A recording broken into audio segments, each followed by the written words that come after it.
Lola, sa atin na ba to? Hindi ako makapaniwala sa bahay na nabili po natin. Ang lambot ng upuan at sofa. Ng malaking upuan. Ano ba naman ito? Damit lang, wala pa laman. Ay tama, uuwi muna ako para kumuha ng damit.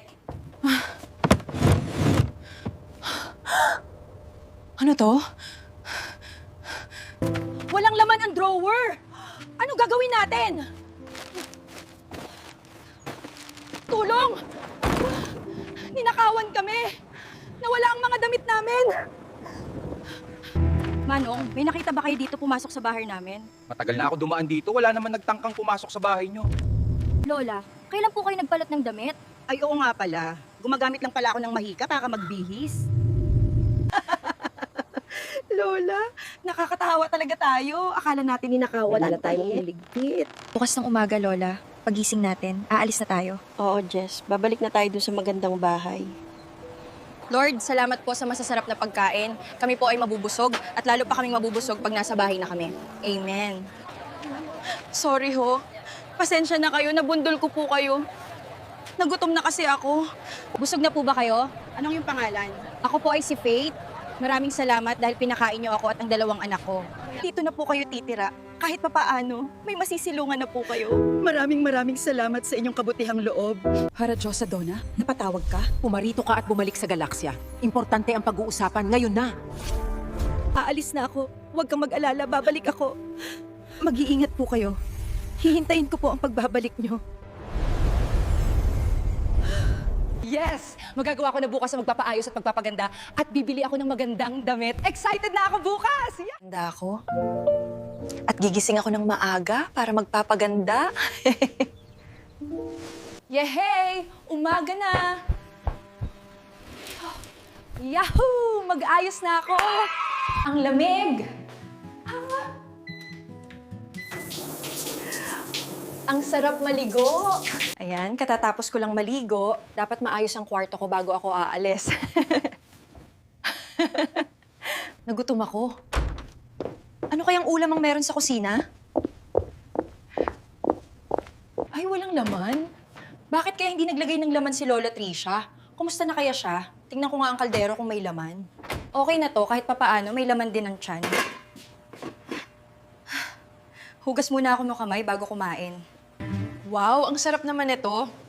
Kahit simpleng ulam, para sa akin, ito ang yummy. Dati, nung nasa bahay pa ako, ganito rin kinakain ko. Buti na lang hindi ako lumaki sa pagiging mayaman. At least, kontento ako kung anong meron. Ngayon, nandito na ako. Babaguhin ko ang sarili ko. Maging tapat at totoo ako. Ayan, busog na ako. Maraming salamat po, Panginoon, dahil sa biyayang binigay niyo sa akin. Amen. Ay! Nasaan ba dito yung patungan ng mga hugasan? Ay, ayun. Hurry! I need to go out and buy beautiful clothes and makeup. Ay, oo nga pala. Wala palang laman yung bulsa ko. Hindi ko rin dala yung maliit kong bag. Nandun pa naman ATM ko. Balik ako agad. Omsh, hinihingal ako. Ang lapit lang naman ng gate ko dito sa bahay. Bakit na... Shit, isa pa nga. Charot! Napagod ako dun ah. Buti nandito na ako. Saan ko kaya nailagay yung maliit ko na bag? Saan kaya yun? Ang bobo ko naman. Nandito lang pala. Shit, napagod ako sa kakahanap. Wala palang laman drawer na to. Alis na ako. Muntik ako madulas, ah. Eto na ang kinahihintay ko. Tingnan ko nga laman kung nandito yung ATM ko. Yehey! Dito nga, alis na ako. Eto na, palabas na ako ng bahay. Excited na ako. Eto na, yehey! Nakalabas na rin ako sa village. Shopping mall, eto na ako. Eto na, nakasakay na rin ako. Matagal pa ba to aalis? Kailangan siguro punuin to bago aalis. Kanina pa ako dito, mahigit isang oras. Bakit wala pa rin sumasakay? Miss, bumaba ka na. Hindi to paradahan ng tricycle. Andun sa kabila. Parating na misis ko, baka sabihin kabit pa kita. Hoy, Manong! Hindi pala to biyabiyahe. Sana sinabi mo kanina, kangkong ina mo. Hoy, kangkong mo rin! Bumaba ka na! Sige na, baba na! Ang malas naman ng araw na to. Ang ganda ng mood ko sa bahay. Pagdating dito, bubuwisitin lang ako ng mga tricycle na to. Buwisit ng Manong na yun. Miss, Bumaba ka kasi nakapila yung sumasakay dito. Ayun, oh. Ganito ba talaga dito? Mabagal makasakay. Ang dami ng tricycle, parang wala naman nangyari. Ay, salamat naman. Nakasakay na rin sa wakas. Nangihina na ako sa kakahintay. Mag-alas 11 na pala, magtatanghali na. Nagutom tuloy ako. Kailangan ko munang makahanap ng ATM bago ako mawala rito. Okay na to. Makakabili na ako ng gusto kong bilhin. Oh my gosh, ang ganda naman dito. Ngayon lang ako nakapasyal sa magagandang mall. Mapapasana all ka na lang. Kanindot gid ani. Ngayon lang ako nakakita ng mga ganito. Ang saya. Ay, ang sasarap naman.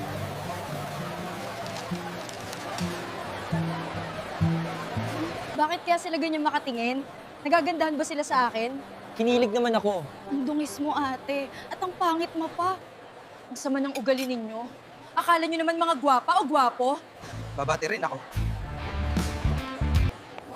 Hala, ito na yata ang hinihintay kong transformation.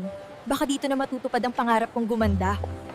Wow, nakakamangha. Ang galing ng mga ginawa nila. May nagpa-straight ng buhok, meron din nagpakulot ng buhok, bongga. Excuse me po, ma'am. Naligaw po ba kayo dito? Bawal po kasi ang taong grasa dito. Kung mayari, umalis na po kayo. Ano? Madam, sino pong taong grasa? Naligo po ako sa magandang villa. Yun nga lang po, walang sabon at shampoo. Pero hindi po ako taong grasa. May pera po ako. Ayun, oh. Baka nakaupo yan. Alis! Umalis ka na bago pa ako tumawag ng security. Ang yabang nyo. Akala mo kung sino? Galing ka rin sa putek. Grabe naman sila manghusga. Ganito lang ayos ko, taong grasa na agad. Buti may pahingahan dito. Wow, ang ganda ng mga damit. Pasok kaya ako? Siguro naman hindi ako paalisin tulad ng ginawa ng bruhang yon. Good morning po, ma'am. Grabe, ang ganda naman ito. Ngayon lang ako nakakakita ng ganitong damit. Ang gaganda. Hala, anong nindot man eh. Makabuang sa kanindot. Ay, kumikinang. Nakikita ko ang mukha ko sa sapatos na to.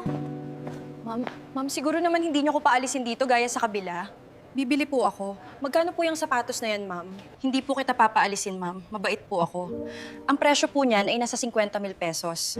Kaya niyo po bilhin yan, ma'am? Ano po, 50,000 pesos? 20,000 lang meron ako, wala po tawad. Wala po tayo tawad dito, ma'am. Kung wala po kayong ganong halaga, makakaalis na po kayo. Ma'am, hindi niyo po ako kailangan kalad ka rin. Pwede po ako umalis dito. Sige po, ma'am. Pwede na po kayong umalis. Nakakahiya po. Pinagtitinginan po kayo dito ng mga mamimili. Ma'am, ang dungis at ang baho niyo po. Pero hindi niyo po ako pwedeng pagsabihan ng madungis at mabaho.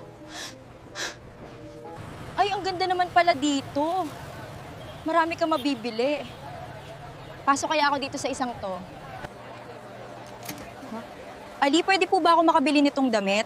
Magkano po? Hoy, Ali, Nagkita na po ba tayo dati? Parang pamilyar po kayo sa akin. hindi ko alam, Iha. Siguro nagkasalubong lang tayo sa daan o sa simbahan. Bibilhin mo ba yan, Iha? Ay, oho, bibiling ko po lahat itong damit, itong 5 peraso. Ali, magkano po ba? 250 pesos lang ang isa. Kunin mo na, Iha. Gawin natin 5 peraso, 1,000 pesos na. Sige po, Ali. Alis na po ako. Ingat po.